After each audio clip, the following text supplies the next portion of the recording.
Joining me now is Australian Strategic Policy Institute Senior Analyst Malcolm Davis. Malcolm, good to see you.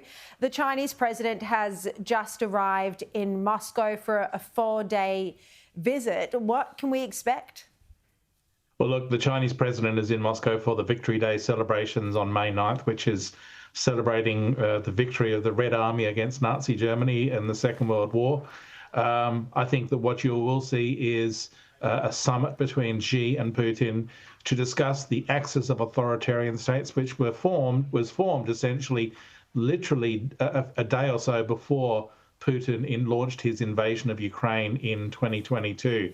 So I hardly think that Xi didn't have any advance warning about that invasion. And I think what you will see is discussions between Xi and Putin on how that axis of authoritarian states can carry the fight against Western democracies in a more intense way and basically challenge liberal democracy as a system of governance across the planet.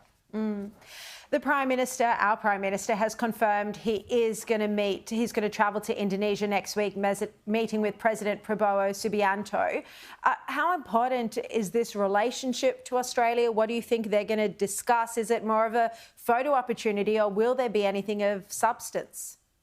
Look, they should have a substantive discussion because, during the election campaign, one of the key issues was concerns about Indonesia climbing into the embrace of Russia, with Russia seeking to potentially base bombers out of Biak Island.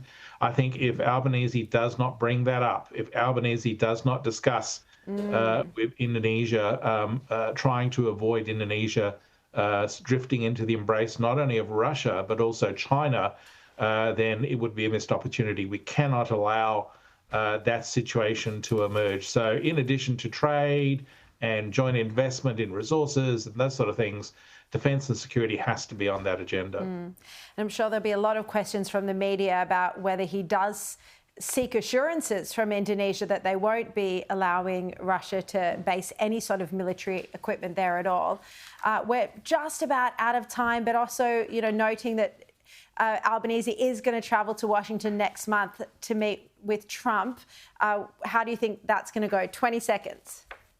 20 seconds. Hopefully it goes well, but discussing anything with Trump is uncertain. Trump probably will want better trade relations with Australia, but at a beneficial outcome to the US.